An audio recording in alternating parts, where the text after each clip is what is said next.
Hai semua, Assalamualaikum. Bersama saya Cikgu Nur Izian, Guru Mata Pelajaran Matematik tahun 2. Tajuk kita pada hari ini ialah celik wang. Objektif pada akhir pembelajaran, murid dapat menguruskan kewangan dengan bijak dan efektif. Efektif dekat sini bermaksud awak dapat uruskan kewangan awak dengan berkesan. Sebelum kita memulakan pembelajaran kita pada hari ini, cikgu nak imbas kembali apa yang kita dah belajar semasa tahun 1. Semasa tahun 1, awak dah belajar macam mana cara untuk mendapatkan wang. Awak masih ingat tak? Jom kita imbas kembali bagaimana cara untuk mendapatkan wang. Yang pertama sekali, awak boleh dapatkan wang dengan daripada duit raya. Apa lagi cara awak dapatkan wang? Dengan hadiah. Hadiah dekat sini bermaksud kalau awak masuk pertandingan pantun contohnya. Dapat tempat pertama, dia bagi hadiah berbentuk wang kepada awak. Itu merupakan salah satu cara bagaimana awak mendapatkan wang. Seterusnya, duit upah.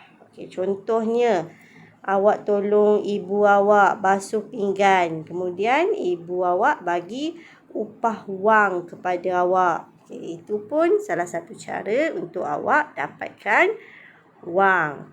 Dan yang terakhir, cara awak mendapatkan wang ialah melalui wang saku. Wang saku ni duit belanja yang ibu dan ayah awak berikan semasa awak pergi ke sekolah.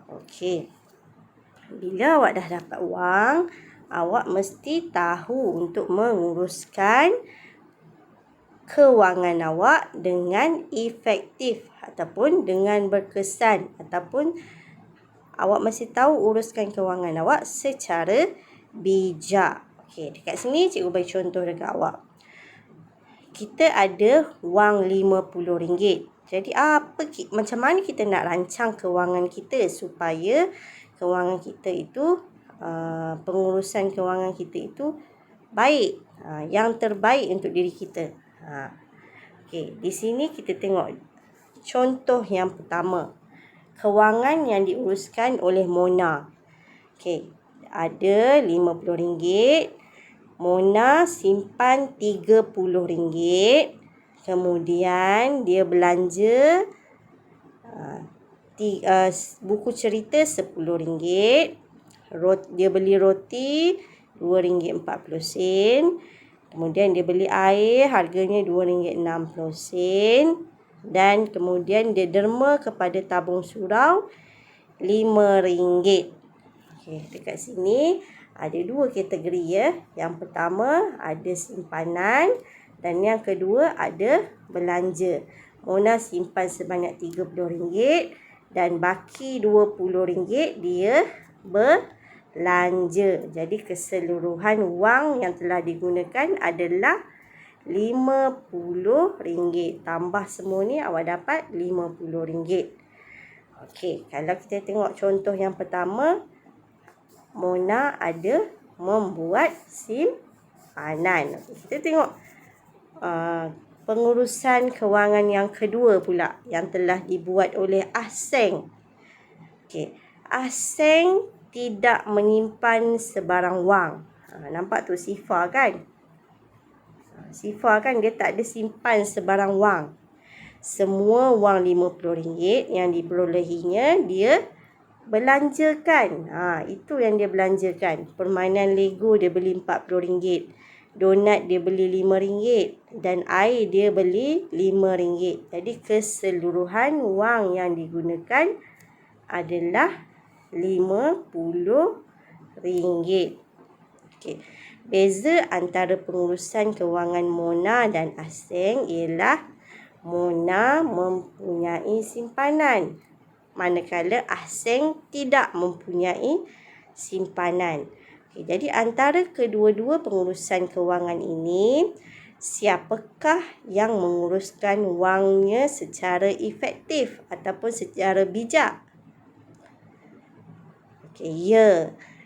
Pengurusan kewangan yang efektif adalah pengurusan kewangan yang dilakukan oleh Mona.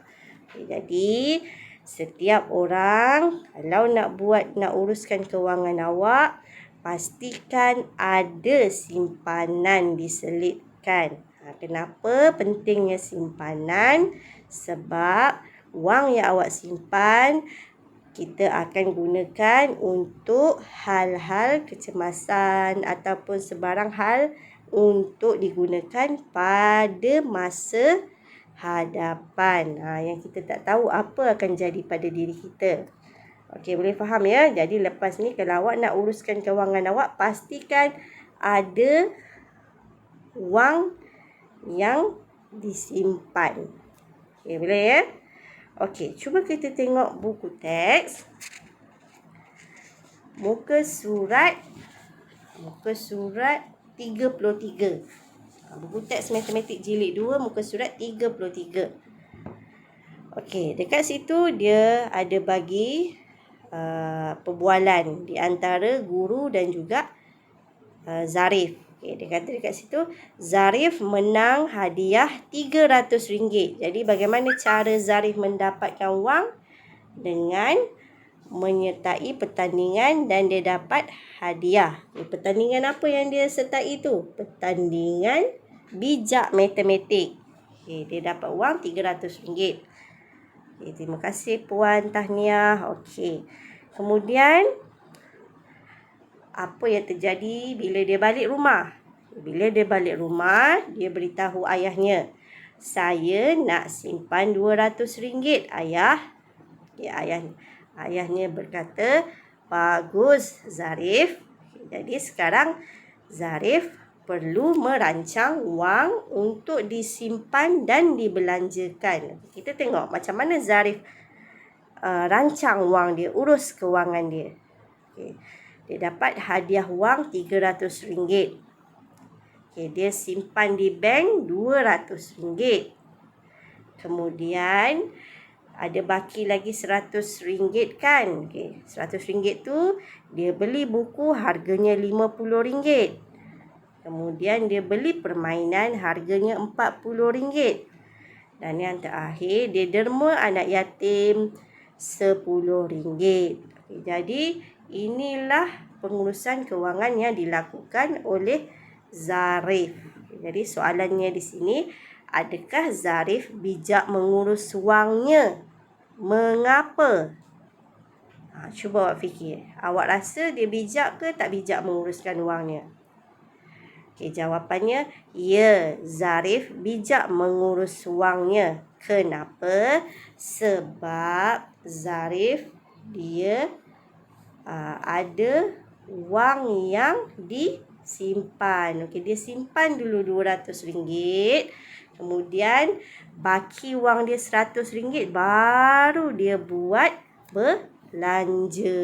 Okey, jadi kalau awak dapat wang, pastikan awak simpan dulu sikit wang untuk masa depan.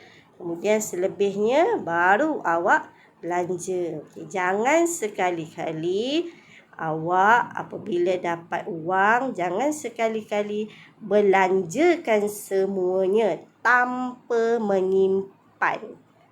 Okey, simpanan adalah penting untuk masa depan awak.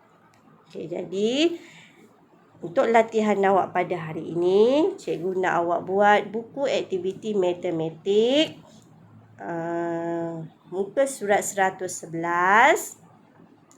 Dan apabila awak dah siap buat latihan tersebut, cikgu nak awak snap gambar dan hantar kepada cikgu untuk cikgu tengok bagaimana pengurusan kewangan yang telah awak lakukan. Okey, boleh ya? Okey, jadi setakat itu sahaja untuk hari ini. Sekian, terima kasih.